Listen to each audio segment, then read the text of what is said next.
What if there was a way that allows you to really find the perfect target audience for your products on Google Ads? Well, custom intent audiences is a really cool feature on Google Ads that not too many advertisers know about. So in today's video, I will show you what custom intent audiences really are, how you can use them for your business, and why they are so powerful. And as a little side note, they basically allow you to steal traffic from your competitors, or at least traffic that is just like theirs, and then use it for your own advertising. So lots of cool stuff we will talk about in this video. Make sure you watch it to the end, and let's jump right to the computer. Alright, so let's talk about custom intent audiences and what they can really do for your business and how to use them. So if you go into your tools and settings section in Google Ads, and then you go to the audience manager, this is what you see here, right? So you have all the audiences available in your account, as well as the size in each individual Google Ad network. So the size of people of this audience here in the search network, in YouTube, and in Gmail. These can be used as retargeting audiences or as simple cold audiences that you may want to target in case of a similar audience, which is similar to a lookalike audience in this case. If you want to create a custom intent audience from the screen here, you would have to go to the top and click on custom audiences. And in these custom audiences, in this case, you see some of the custom audiences that I've created. You hit the plus button here, create custom audience. And then you hit custom intent, okay? So custom intent audience, as it says here, create an audience of people who are actively researching products and services. Now this can be extremely powerful, because if basically what's happening is that you tell Google what the typical keywords are that you want to rank for, or keywords that you want to show your products for, but you can also go ahead and tell Google about websites or URLs that are like the ones that you are using.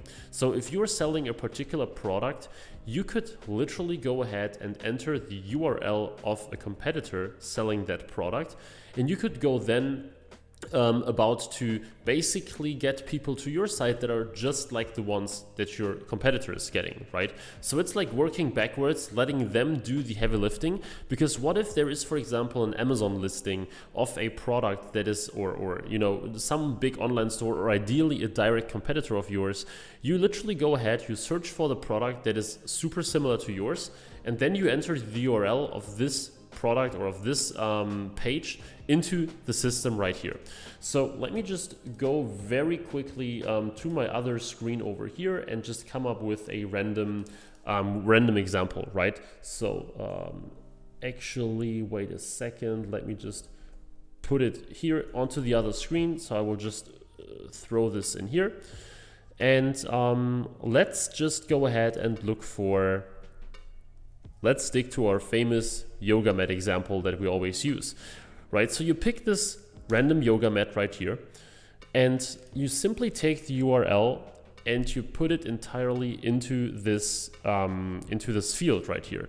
Then you hit enter, and that's sort of the URL that you're getting. Now, sure, normally what happens is you would go to probably a competitor, a direct competitor. The URL wouldn't be that long. You can also cut it later on here if these are just like UTM tags that are not necessary for the URL detection itself. But what you see here is that Google immediately notices what's going on there. So ideas that you can now add as well are extra thick yoga mats, best extra thick yoga mats, exercise yoga mats.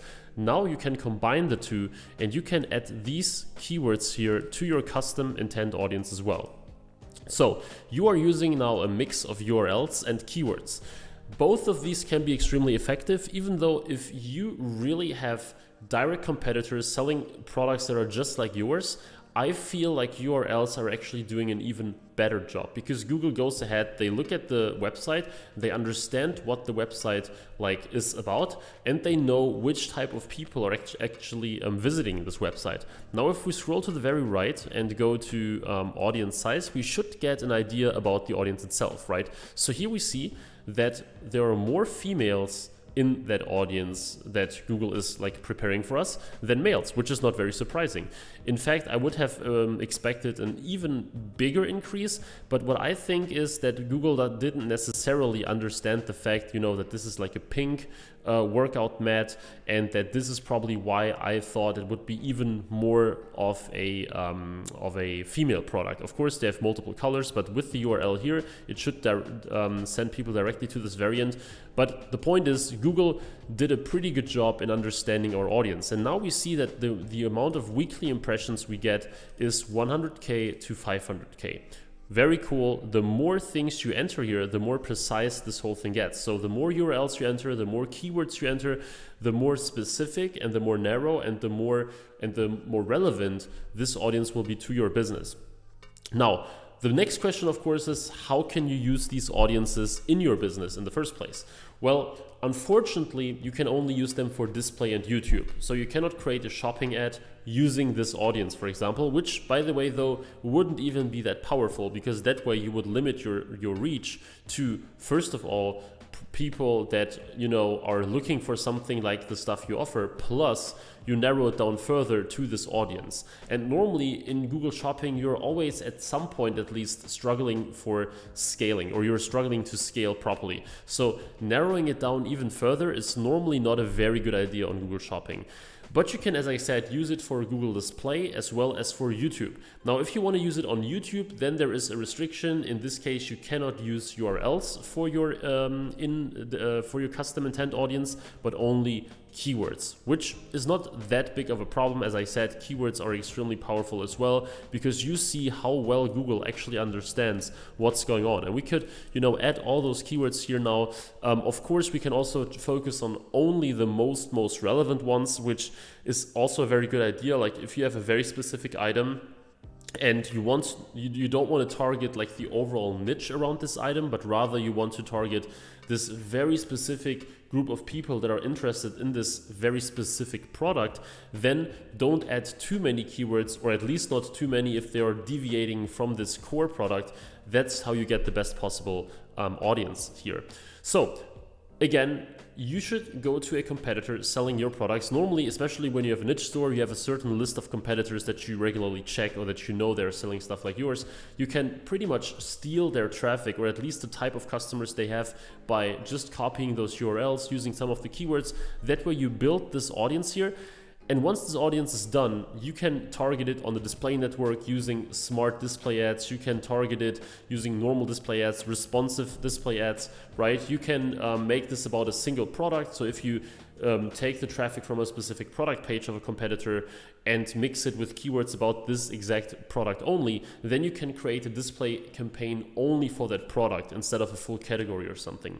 So all in all, shopping still tends to be more powerful in e-commerce than this stuff here. Search can often be more powerful as well, but custom intent audiences, first of all, have the advantage that they can be super relevant, plus they offer really good with these you can hit a really good amount of sales. As I said in the title of this video, which I didn't mention at this point anymore, a sample campaign where we were able to generate over $18,000 in sales using only custom intent audiences on the display network.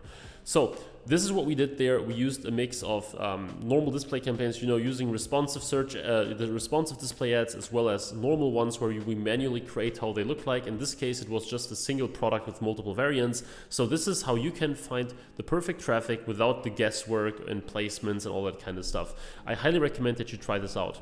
And if you want to learn more sort of strategies, more actionable step-by-step methods on how to make your Google Ads work 100%, 200%, 500% better than they are right now, if you want to get to that next level of scaling, if you want to really find out how you can make profitable sales in the first place, then I recommend that you check the link in the description that gets you to my sort of main page where you can find all the services, all the stuff that I offer for you, whether it is you needing my personal one-on-one guidance to make your sales, whether it's that you want to learn by yourself by going through my dedicated Google Ads training program for e-commerce, or whether you want me to manage ads for you.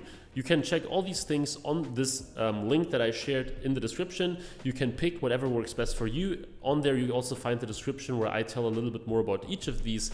And then, I cannot even speak anymore. And then you will basically be able to pick the one that works best for you and your business. So with this being said, thanks a lot for watching. I hope you got some value out of this video today. If so, then please leave a like and please comment below if you used custom intent audiences before and if you're planning to use them now in the future. So with this being said, thanks a lot for watching. Please subscribe to this channel for more e-commerce and Google Ads content. And I'm really looking forward to see you in the next video as well. Bye-bye.